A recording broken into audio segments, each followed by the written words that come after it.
The spittle landed on her cheek with a wet, deliberate heat that felt more like a brand than an insult. Imani Carter did not flinch. She did not gasp.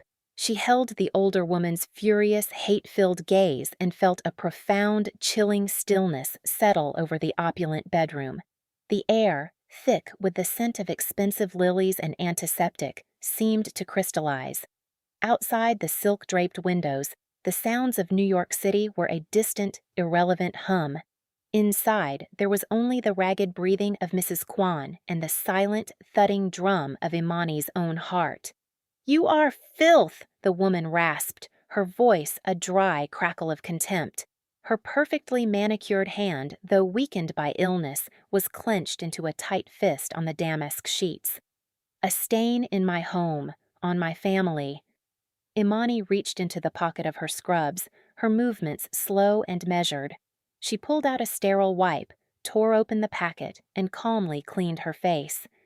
She did not look away. She would not give this woman the satisfaction of seeing her break. For 2 weeks she had endured this, the slurs, the sneers, the constant simmering rage. She was a professional. She was a nurse. This was her job. But this was different. This was a violation that went beyond words. A sharp knock on the door broke the tension. A man in a severe black suit, the ever-present Min-jun, entered without waiting for a reply. He held a sleek, silver tablet in his hand, his face an unreadable mask of efficiency. He paid Imani no mind, his focus entirely on the man who stood like a statue in the shadows near the doorway. Jae Hwa Kwan. He had been there the whole time, silent and unseen, a predator in his own gilded cage. Imani's heart clenched. Seeing him was a physical blow every single time. He stepped into the light, and the casual power in his stillness was more intimidating than his mother's open hostility. His gaze flickered to her cheek, then to the discarded wipe in her hand. A muscle in his jaw, just beside a faint white scar, tightened. "The results are in, sir," Min-jun said, his voice low and devoid of emotion. He held out the tablet. Jae ignored it. His dark eyes were locked on his mother, and for the first time, Imani saw something other than command in them. It was a deep, weary sorrow. "You shouldn't have done that, Omoni." Mrs. Kwan scoffed, a brittle, ugly sound. "She is not worthy to breathe the same air as you. My son, a Kwan, and this thing." "Enough!" Jay's voice was not loud, but it cut through the room like shattered glass, and his mother actually flinched. He finally took the tablet from Min-jun. His eyes scanned the screen, his expression unmoving. The silence stretched, thick and suffocating. Imani found herself holding her breath, a strange premonition prickling the back of her neck. Something was about to break. Something far more important than a vial of medicine or a piece of fine china. Jay looked up from the screen. He didn't look at Imani. He looked at his mother, the woman who had just spat on the woman he loved, the matriarch of the criminal empire he was born to inherit. "You were right," he said, his voice unnervingly calm. "Blood is everything." He turned the tablet so his mother could see the screen. Her eyes, clouded with rage and sickness, narrowed to focus on the text. She read it. Her breath hitched. She read it again. The color drained from her already pale face, leaving behind a waxy, sickly gray. The fury vanished, replaced by a vast, hollow shock. Her perfectly painted lips parted, but no sound came out. The hand that had been a fist uncurled, limp and useless against the sheets. Mrs. Kwan, the unshakable queen of a dark and violent world, finally went silent. 3 months earlier, Imani Carter's world was anything but silent. It was a cacophony of beeping monitors, frantic calls over the intercom, the squeak of worn-out sneakers on linoleum, and the constant, bone-deep exhaustion of working a double shift to chase a mountain of debt. Her life was a blur of scrubs, lukewarm coffee, and the faces of strangers in their most vulnerable moments. She was a good nurse, maybe even a great one. It was the one thing in her life she was certain of. Her apartment, A cramped two-bedroom she shared with her best friend Chloe was her only sanctuary. That night, she collapsed onto the lumpy sofa, the smell of antiseptic still clinging to her hair. "Rough one?" Chloe asked, not looking up from her laptop. She was a graphic designer with a penchant for brightly colored pajamas and a level of optimism Imani found both baffling and essential. "Had a patient code. We got him back, but—" Imani trailed off, pressing the heels of her hands into her tired eyes. "Then a family member accused me of stealing her father's wedding ring. Turns out it was in his pocket the whole time. Let me guess, no apology?" "Just a dirty look, like I'd hidden it there myself." Imani sighed, letting her hands fall. Just another Tuesday. Her struggle was a quiet, grinding thing. Student loans that felt like a life sentence. A small monthly wire to her mother in Florida, who worried constantly and disapproved of New York in equal measure. The rent that seemed to climb higher every year. Imani was paddling hard just to keep her head above water, and she was so tired of the water. "You need a vacation," Chloe said, finally closing her laptop. "Or a rich husband. I'd settle for either for you at this point." Imani snorted. "Rich husbands don't tend to hang out in the ER waiting room at 3 in the morning. Besides, I don't need a man to save me." I know," Chloe said, her tone softening. "But it would be nice if someone saved you a little trouble, you know? Just took one thing off your plate." Imani thought about that. One thing. What would it be? The loans? The rent? The constant nagging worry that one missed shift, one unexpected bill, could send her entire fragile world tumbling down. It was a fantasy too luxurious to even properly entertain. "Tomorrow," she murmured, pushing herself up from the couch. "I'll feel better tomorrow." But tomorrow was just the same, and the day after. A relentless cycle of work and exhaustion. It was on one of those tomorrows, a particularly chaotic Thursday, that her world tilted on its axis. She didn't know it at the time. For her, it was just another moment in a frantic day. A man had come in with a deep gash on his forearm, flanked by 2 other men in identical, impeccably tailored black suits. They didn't speak.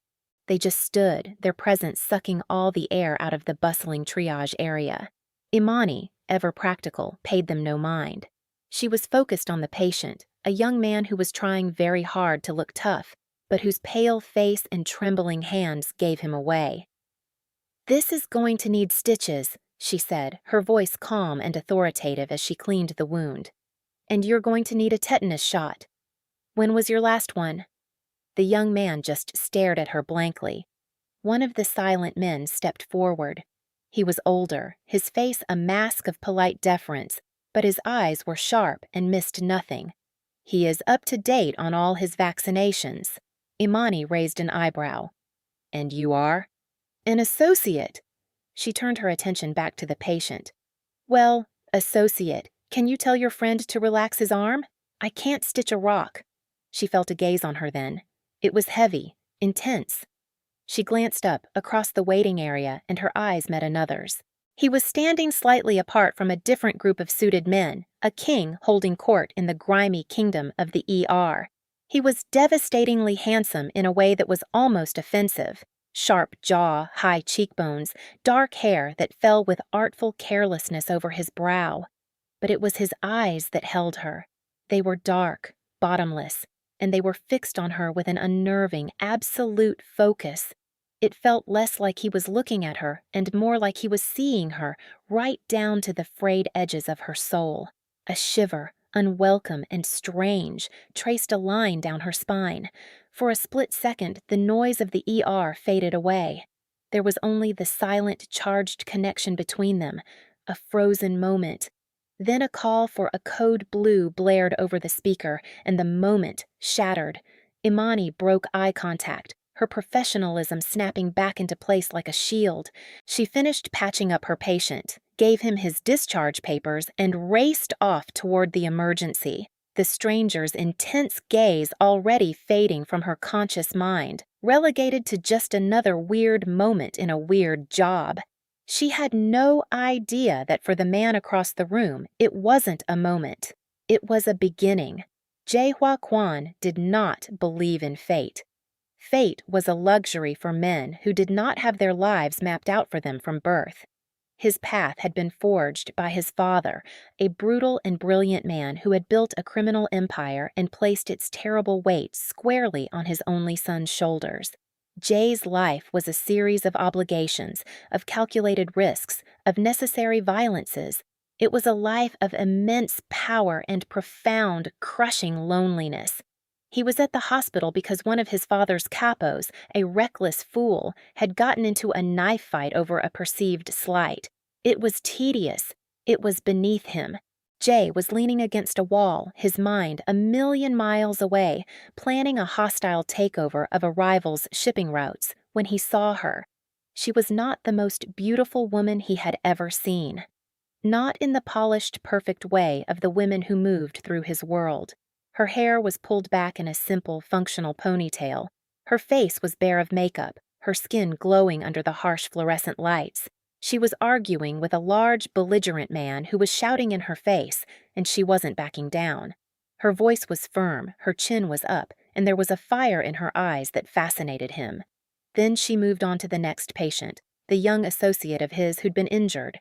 He watched the way she worked, efficient, no nonsense. But beneath the professionalism, he saw a current of deep, genuine compassion.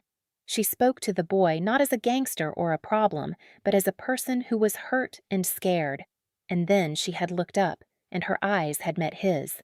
Something inside him, a place he had thought long dead and buried, shifted. It was a feeling he couldn't name, a jolt of recognition, as if he had been waiting for this face his entire life without knowing it. The world around him went silent. The beeping, the shouting, the smell of antiseptic, it all vanished. There was only her, the way a stray curl escaped her ponytail, the determined set of her jaw, the exhaustion and the strength warring in her posture. She was real. In his life of artifice and performance, she was the most real thing he had ever seen. The code blue call broke the spell, and she was gone, a flash of blue scrubs disappearing into the chaos. Jay remained frozen for a long moment after she left. The feeling lingered, a strange warmth spreading through his chest.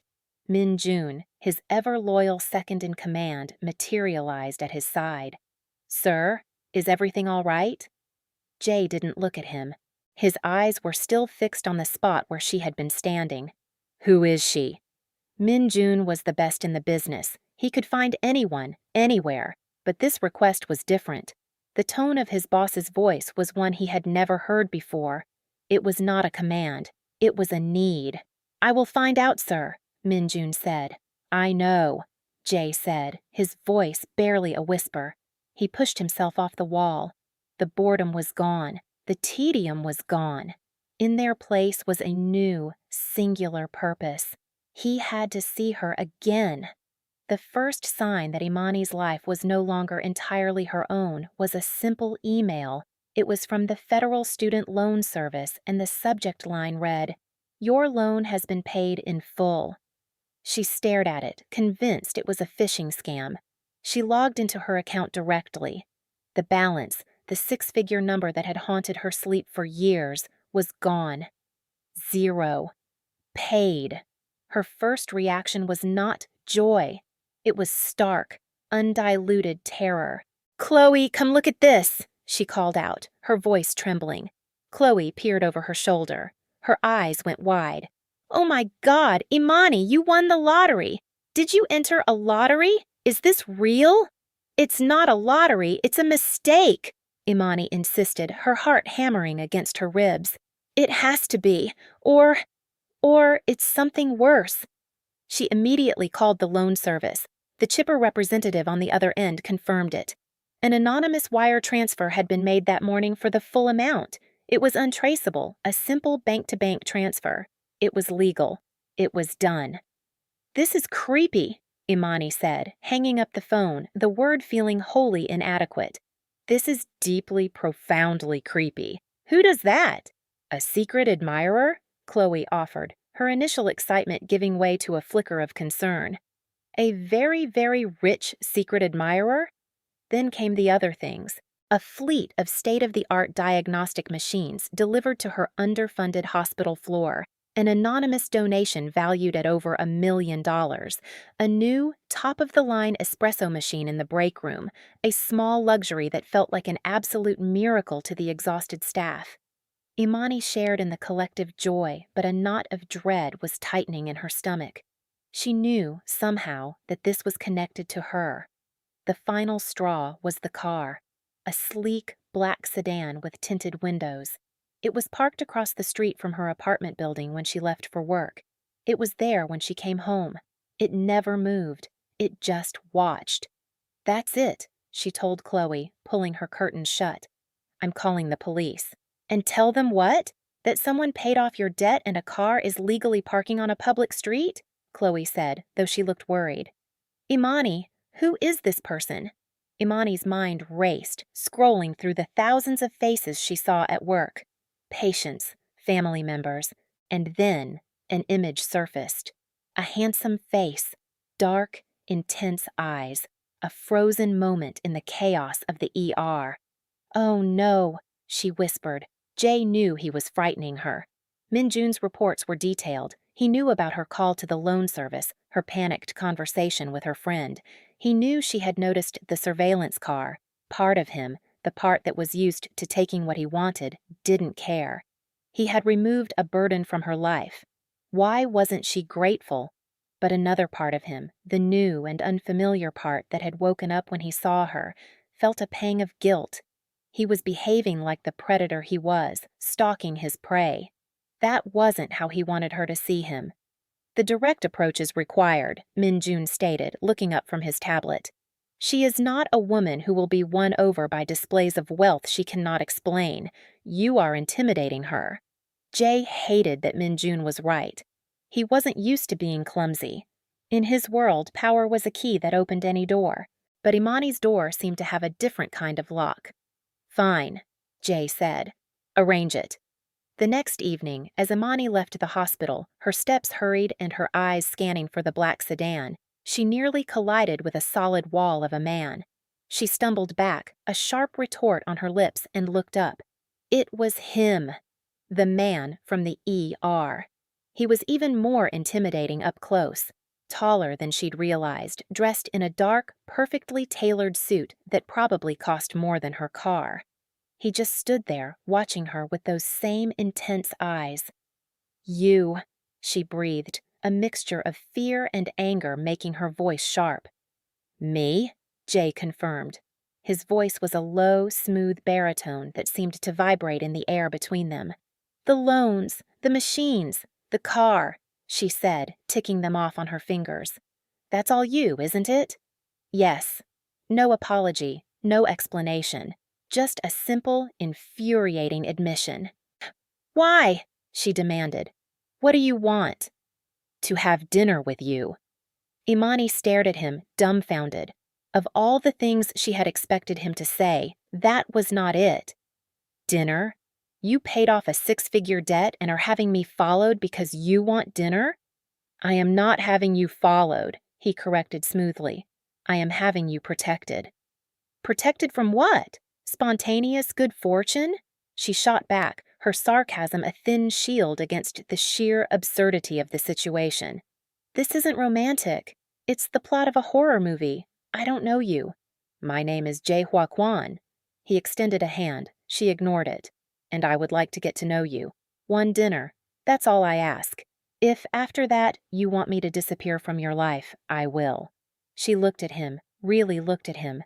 Beneath the intimidating power and the impossible wealth, she saw something else in his eyes, something she recognized from the faces of her patients. Loneliness. It was a profound, aching loneliness that he wore like a second skin. It was the nurse in her, the part that couldn't ignore a person in pain, that made her answer. That, and a burning curiosity she couldn't extinguish. "Fine," she said, crossing her arms. "One dinner. But you call off your creepy watch car, and we go somewhere public. Very public." A smile touched his lips for the first time. It was a small, almost imperceptible thing, but it transformed his face, softening the hard edges. It felt like a punch to the chest. "Of course," he said. "Whatever makes you feel safe." Imani had a sinking feeling that when it came to Jaehua Kwan, safe was not going to be an option. He took her to a restaurant so exclusive it didn't have a sign. Imani, dressed in the nicest black dress she owned, felt entirely out of place among the glittering patrons. But Jay seemed to command the space with his mere presence. They were led to a secluded table in a quiet corner, and he treated her with a surprising, old-world courtesy that was at odds with his stalker-like introduction. "So, Jaehua Kwan," she began, unfolding her napkin, "what is it you do that allows you to pay off a nurse's student loans like you're buying a cup of coffee?" "My family is in the import/export business," he said, his answer smooth and practiced. "We have interests in shipping and logistics." It was a lie. She knew it was a lie, or at least a heavily polished version of the truth. The men who flanked him in the hospital, the aura of danger that clung to him like expensive cologne, that didn't come from a career in logistics, but she let it slide for now. "And you just decided to become a secret philanthropist for the nurses of New York?" "I saw you," he said, his gaze so direct it was almost physically painful to meet. "I saw how you worked, how you handled that man who was shouting at you, how you were kind to that boy. I saw you and I—" He paused, searching for the word. "I was impressed." Imani felt a blush creep up her neck. She was used to being overlooked, to being a functional part of a chaotic system. To be seen, truly seen, by this powerful, enigmatic man was both intoxicating and terrifying. The dinner progressed. He asked her about her life, her work, her dreams. He was an incredible listener, his focus entirely on her. He spoke little of himself, deflecting her questions with vague but charming answers. She found herself opening up to him in a way she rarely did with anyone, telling him about the pressures of her job, her worry for her mother, her feeling of being stuck. He didn't offer solutions or platitudes. He just listened and understood. "You carry a heavy burden," he said softly as they waited for the check. "Don't we all?" she countered. "Some are heavier than others," he replied, and she saw a shadow pass over his features, a glimpse of the immense weight he carried on his own shoulders. As he walked her to a taxi afterward, the air between them was thick with unspoken things. "So," she said, stopping at the curb, "was this dinner everything you hoped for?" "It was more," he said, his voice low. "And you'll disappear now, as promised?" The question was a test. Part of her, the sensible self-preservation part, desperately wanted him to say yes, but another part, a foolish, reckless part, dreaded it. He took a step closer, close enough that she could feel the heat radiating from his body. "I will if you tell me to. Imani, tell me to leave you alone." She looked into his eyes, into that sea of loneliness, and she couldn't do it. The words wouldn't come. He knew it. He reached out and gently brushed a stray curl from her face, his fingers just grazing her skin. The touch was electric. "I will call you tomorrow." It wasn't a question. It was a statement of fact. And as Imani got into the cab, her heart racing, she knew she would answer. Jay felt a lightness he hadn't experienced since childhood. The evening had been a success beyond his wildest expectations. She had talked to him. She had laughed at one of his dry, self-deprecating jokes. She had looked at him not as a monster or a walking bank account, but as a man. When he returned to his penthouse apartment, a sterile glass box overlooking the city, Min-jun was waiting. "The Park brothers are getting restless," Min-jun reported, "all business. They see our recent legitimate investments as a sign of weakness. There's talk of a move on the waterfront." Ordinarily, Jay would have been focused, his mind immediately calculating the necessary steps to crush this threat. A show of force, an example made. But tonight, his thoughts were filled with the sound of Imani's laugh. "Handle it," Jay said, waving a dismissive hand as he loosened his tie. "Keep it quiet, no bodies." Min-jun paused, a flicker of surprise on his face. The Jaehua Kwan he knew would have wanted to handle this personally, to send a clear and brutal message. "Sir, with respect, A personal touch might be required to ensure they understand the new landscape. My priorities have shifted, Jay said, walking to the vast window and looking out at the city lights. He was searching for her, a tiny, insignificant light in the sprawling metropolis that had suddenly become the center of his universe. She is a complication, sir, Minjun said softly, but with a spine of steel. He was more than an employee. He was the closest thing Jay had to a friend, a man who had sworn an oath to his father to protect him. She is not a complication, Jay said, turning from the window. His voice was quiet, but held a terrifying intensity. She is the point. Their romance bloomed in a strange, secret garden. They met for quiet dinners, for walks in the park after her shift, for late-night coffees in deserted diners. He was slowly, carefully pulling her into his orbit. He showed her a world she never knew existed: private art galleries, helicopter rides over the city, chefs who cooked for them alone in his cavernous apartment. Imani, for her part, tried to keep him grounded. She insisted on paying for her own coffee. She took him to her favorite cheap noodle bar in Queens, where he sat on a wobbly stool, looking both completely out of place and utterly content. She was falling for him, for the gentle, vulnerable man she saw beneath the armor of wealth and power. But the armor was always there. Sometimes a phone call would pull him away, his face hardening, his voice dropping to a cold, clipped tone as he spoke in Korean. Sometimes she would catch a glimpse of the surveillance car reinstated at a discreet distance, as he called it. The danger was a low hum beneath the surface of their perfect dates. One night, they were walking near the river when a group of rough-looking men blocked their path. They weren't ordinary muggers. Their eyes were cold, professional, and they were fixed on Jay. "Kwan!" the leader sneered, revealing a glint of steel in his hand. "You're a long way from home." Before Imani could even process the threat, Jay had moved. He pushed her behind him, his body a solid shield. "This doesn't concern you," he said to the men, his voice dangerously calm. "Walk away now." "We don't think so," the man said, taking a step forward. What happened next was a blur of brutal, efficient motion. Jay didn't move like a businessman. He moved like a trained fighter, a block, a strike, a sickening crunch of bone. In seconds, two of the men were on the ground, groaning. The leader, his face a mask of shock and pain, scrambled away into the darkness. Jay stood there, breathing heavily, his knuckles bleeding. He turned to her, and the mask was gone. In his eyes, she saw not the gentle man who listened to her stories, but the predator she had first glimpsed in the ER. He was dangerous, lethally so. "Jay," she whispered, her voice trembling. "Who are you?" He knew then that the lies had to end. The carefully constructed facade of import/export had crumbled. She had seen the truth, or at least a part of it. And if he wanted any chance of keeping her, she needed to see it all. He took her back to his penthouse. The silence in the elevator was heavy enough to crush stone.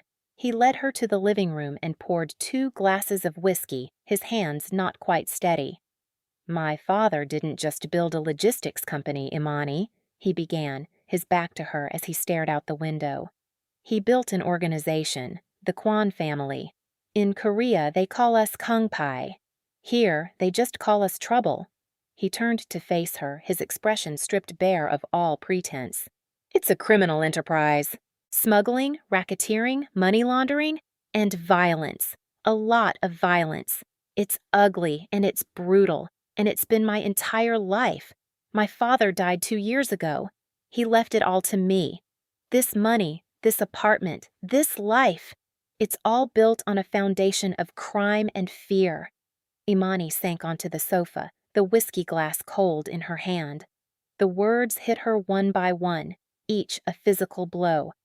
Kangpei. Mafia. It was worse than she had imagined.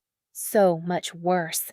"I never wanted it," he continued, his voice raw with a pain he had clearly held for years. "I was studying architecture at university when he called me home.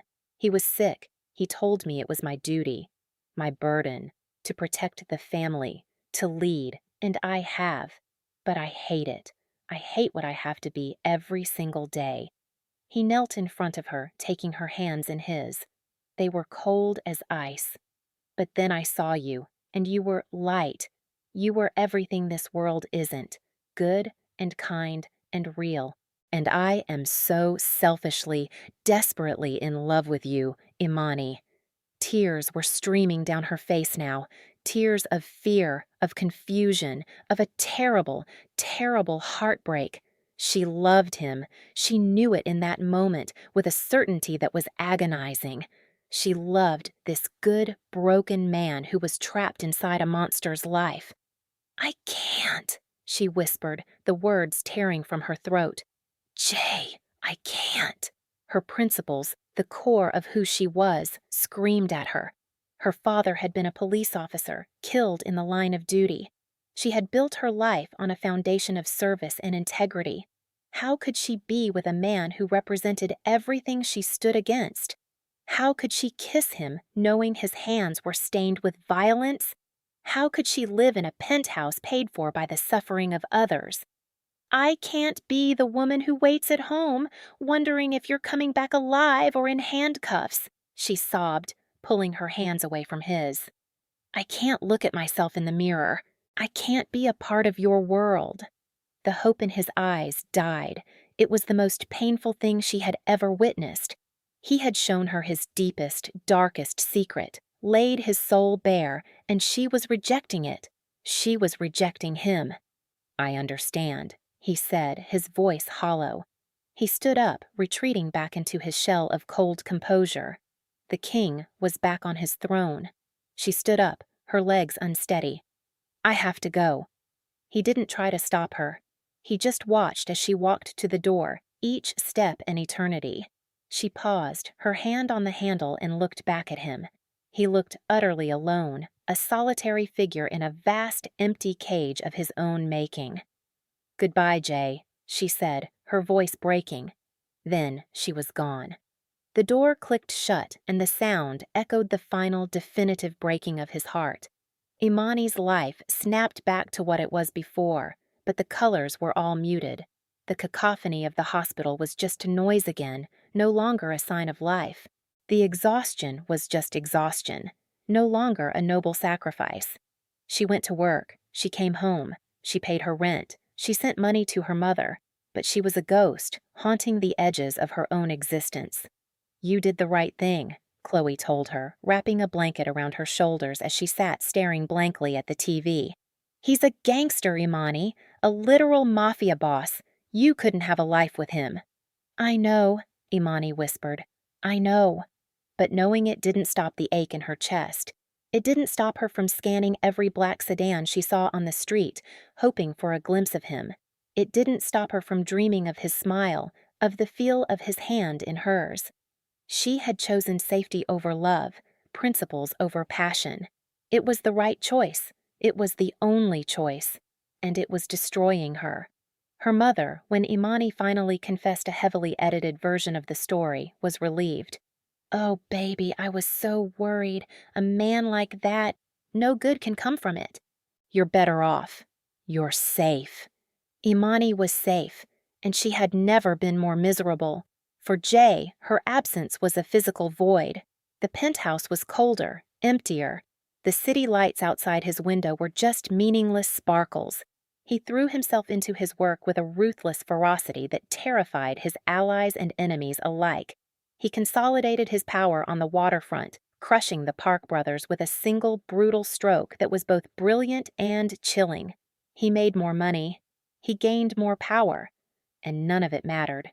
He would watch the news, searching for stories about her hospital, hoping for a glimpse of her in the background of a shot.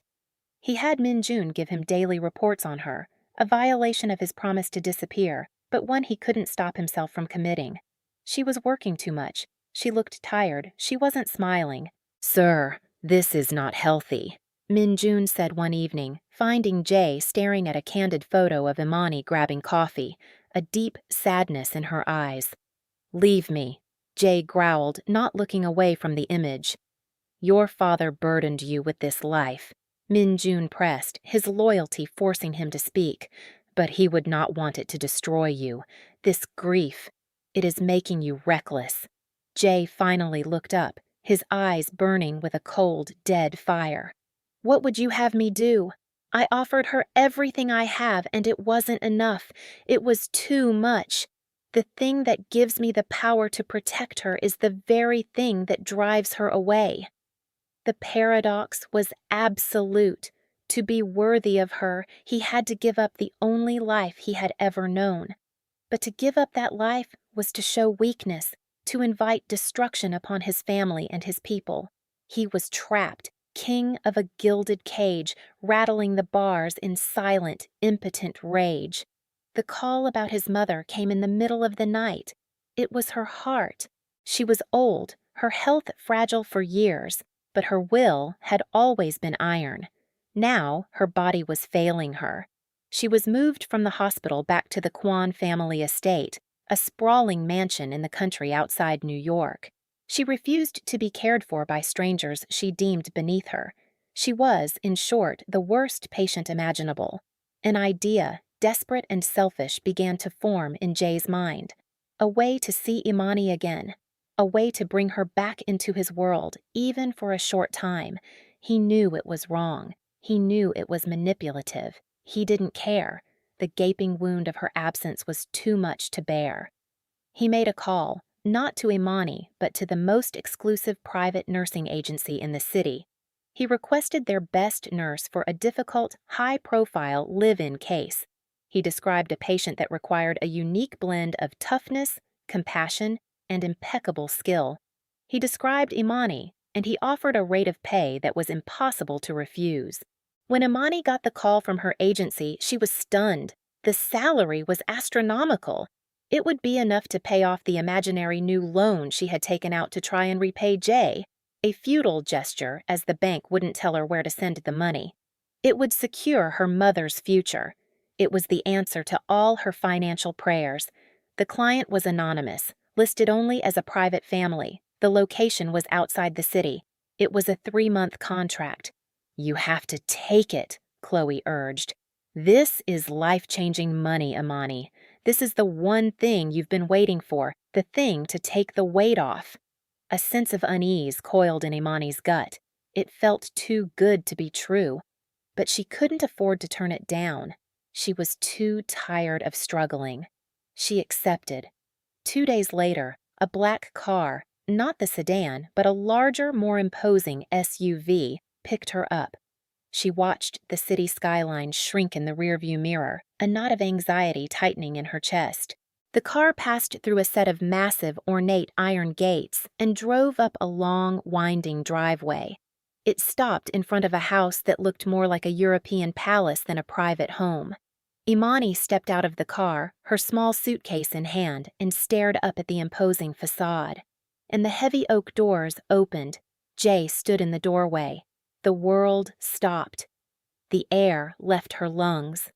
It was him, taller, leaner, but with a new, deep-seated weariness in his eyes that hadn't been there before. The sight of him was a physical jolt, a mix of soaring joy and crushing dread. "Jay," she breathed. "Imani," he said, his voice thick with emotions he couldn't hide. "Welcome to my home." Her first instinct was to turn and run. This was a trap, a gilded, beautiful trap. She had been manipulated, lured here under false pretenses. "You lied," she said, her voice shaking with anger. "You promised you would disappear." "My mother is sick," he said, his voice pleading. "She's difficult." "The agency said you were the best. I needed the best." "You needed me," she corrected, the accusation hanging in the air. "Yes," he admitted, his honesty disarming her. "I needed you." Before she could answer, a sharp, imperious voice cut through the air from inside the house. "Jaywah, who is that? Get rid of them." And so it began. Imani, torn between her professional duty, her desperate need for the money, and her tangled, unresolved feelings for Jay, stayed. It was the hardest 2 weeks of her life. Mrs. Kwan was a tyrant. She was openly racist, classist and cruel. She criticized everything about Imani, her work, her appearance, her very existence. She saw Imani not as a caregiver, but as a contamination. "My son has lost his mind," Mrs. Kwan would mutter, loud enough for Imani to hear. "To bring such a person into this house. Has he forgotten what he is? What we are?" Imani endured it with a stoicism that infuriated the old woman. She was a professional. She charted vitals, administered medication, and provided care with an unflagging competence. She kept her interactions with Jay to a minimum, their conversations short and stilted, charged with everything they couldn't say. He watched her from a distance, his eyes filled with a mixture of gratitude and guilt. Then came the day of the spitting. It was a line crossed, a final despicable act of contempt. As Imani stood there, wiping the spittle from her cheek, her professionalism finally cracking under the weight of the abuse, Minjun entered with the tablet. Jay's voice, cold and sharp, cut his mother off. "You were right, Omoni. Blood is everything." He showed her the screen. Imani couldn't see what it said, but she saw the effect. She saw the formidable Mrs. Kwan crumble, the shock, the silence. Later that night, after his mother was sedated and sleeping, Jay found Imani in the garden. She was sitting on a cold stone bench, staring at the moon. "What was on the tablet?" she asked without looking at him. He sat down beside her, leaving a careful distance between them. "For years I've had this feeling, a disconnect. I don't look like my father. I don't think like him. He was a creature of pure ambition. I have always felt like an actor playing a part." He took a deep breath. "My mother needed a blood transfusion. She has a rare blood type. I was tested to see if I was a match. I wasn't. But it gave me an excuse to run another test. A DNA test, between my father's stored medical samples and my own." He looked at her then, his face illuminated by the moonlight. He looked younger, the weight of the world momentarily lifted. "The man who raised me, the man whose legacy has been a prison around my life." "He was not my biological father," Jay said. "I am not a Kwan by blood. My mother had an affair long ago. My father never knew. He raised me as his own, his heir. My entire life, my entire burden. It's based on a lie."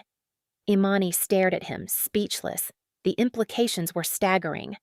"So, when my mother spat on you," he continued, his voice hardening, "and talked about bloodlines and worthiness, and then saw the proof that her own bloodline, her own legacy through me, was a fraud, it broke her. He was free. The realization dawned on Imani with the force of a physical blow. The duty, the burden, the legacy he hated. It was all built on sand. He was not chained to it by blood. "What will you do?" she asked, her voice a whisper. He stood up and looked out over the dark, manicured lawns of the estate. "I am going to do what I should have done a long time ago. I am going to burn it all down." The next day, Jay Hua Kwan called a meeting of the family elders. They gathered in the formal dining room, a collection of old, dangerous men who had served his father. They expected a meeting about succession, about the future of the organization. Jay walked in, not in a suit, but in a simple sweater and slacks. He looked relaxed, unburdened. Minjun stood behind him, his face impassive. "There are going to be some changes," Jay announced, his voice calm. He laid the DNA report on the center of the polished table. "As you can see, I am not my father's son." A shocked silence fell over the room. "The leadership of this family is a matter of blood and loyalty," Jay continued. "By blood, I have no claim. Therefore, I am stepping down. Effective immediately." An uproar started, but he held up a hand. "Minjun," he said, gesturing to his loyal friend, "is my father's nephew. His blood is true. He will oversee the transition. All illegal enterprises will be dismantled. Assets will be liquidated and redirected into the legitimate businesses. Those of you who wish to stay and work in a legitimate world are welcome. Those of you who do not, your severance will be generous. But if you try to continue the old ways, you will be cut off. You will be enemies of the new Kwan Corporation, and you will be destroyed." It was a masterstroke. He was using their own rules, their obsession with bloodlines against them. He was not destroying the family. He was transforming it. He was using the power he never wanted one last time to abdicate the throne. It was his grand gesture, his declaration of independence, his bid to become a man worthy of Imani's love. After the meeting, after the storm had broken, he walked through the mansion, a ghost in his own life. He went to his mother's room. She was awake, staring at the ceiling. "It's done," he said. She turned her head slowly, her eyes hollow. "You have destroyed your father's legacy." "No," Jay said softly. "I have freed myself from it, and maybe, in time, you can be free too." He found Imani in the library, packing her small bag. Her contract was technically over, her patient was stable, and the family was in upheaval. It was time to go. "Don't," he said from the doorway. She turned, her heart in her throat. "Jay, what you did was incredible, but it doesn't change the past." "No," he agreed, "but it changes the future. My future." He walked towards her, stopping a few feet away. He was no longer flanked by guards. He was no longer the kingpin. He was just Jay. "I'm not a part of that world anymore, Imani. I'm out. I have a trust fund from my biological father's family, it turns out. Not much, by my old standards. Enough to live on, enough to start over. I want to go back to school. I want to design buildings that stand, not empires that fall." He took another step, closing the distance between them. "I'm not asking you to be part of a world of crime and violence. I'm asking you to be part of my world. Just mine. I love you, and I will spend the rest of my life trying to be a man who deserves you." Tears welled in her eyes, but this time they were not tears of sorrow. They were tears of hope. She saw the truth in his face. The weight was gone. The darkness had receded. He had not just changed his circumstances, he had changed himself. He had chosen her over everything. She didn't say anything. She didn't need to. She closed the final step between them, wrapped her arms around his neck, and kissed him. It was not a gentle kiss. It was a desperate, hungry, passionate collision. It was the end of their separation, the sealing of a promise, the first breath of a new life. It was a kiss that tasted of heartbreak and redemption, of painful goodbyes and a final, triumphant reunion. It was the kiss she had been waiting for her entire life. 2 years later. The light in the small clinic was warm and inviting. Imani Carter, now Imani Kwan, moved through the rooms with a calm, easy grace. She was the head nurse and co-founder of the East Side Community Health Clinic, a facility that provided free medical care to the city's most vulnerable. Her scrubs were the same, but her eyes were different. The exhaustion was gone, replaced by a deep, abiding contentment. The bell over the door chimed, and she looked up. Jay stood there holding 2 cups of coffee. He wore jeans and a simple gray t-shirt that stretched over his broad shoulders. He was smiling, and the sight of it still made her heart skip a beat.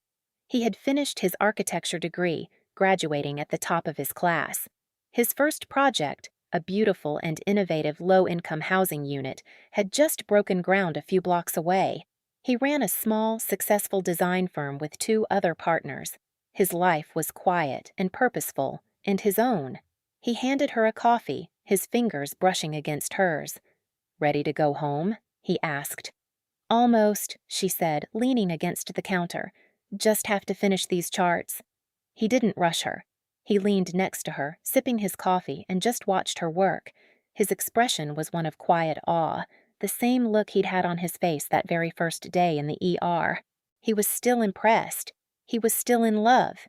His past was not gone. It was a scar, like the faint white line on his jaw, a reminder of a life he had escaped. His mother lived quietly in a private care facility, refusing to see him. Min Jun ran the legitimate Kwan Corporation with an iron fist and a clean ledger and sent them a Christmas card every year. They had built a new life from the ashes of the old one. Imani finished her work and capped her pen. She looked at her husband, at this good, strong man who had torn down his kingdom for her. Chloe had been wrong. She hadn't needed a man to save her, but she had found one who had saved himself for her, and together they had saved each other. "Okay," she said, her voice soft. "I'm ready." He took her hand, his grip warm and sure, and they walked out of the clinic and into the rest of their lives, together. This story teaches us that true strength isn't about the power you hold over others, but the power you have to change yourself. It reminds us that love isn't about finding a perfect person, but about inspiring the person you love to become the best version of themselves. Redemption is not just about leaving a dark past behind, but about actively building a brighter future, one courageous choice at a time. We really hope you enjoyed this educational piece of content and hope that you could understand the moral lessons behind it. It's a powerful reminder that our circumstances do not have to define our destiny, and that love can be a catalyst for profound and meaningful transformation. If you were moved by Jay and Imani's journey, please give this video a thumbs up, subscribe to our channel for more dramatic stories, and share it with someone who believes in the power of second chances. We have a question for you. When Imani chose to leave Jay after his confession, do you think she made the right choice? Was it an act of self-preservation or a lack of faith? Let us know your thoughts in the comments below. And for our next story, who would you like to see find their own unexpected love story? Let us know by commenting A. Min Jun, the loyal and stoic second in command. B. Chloe, the eternally optimistic best friend.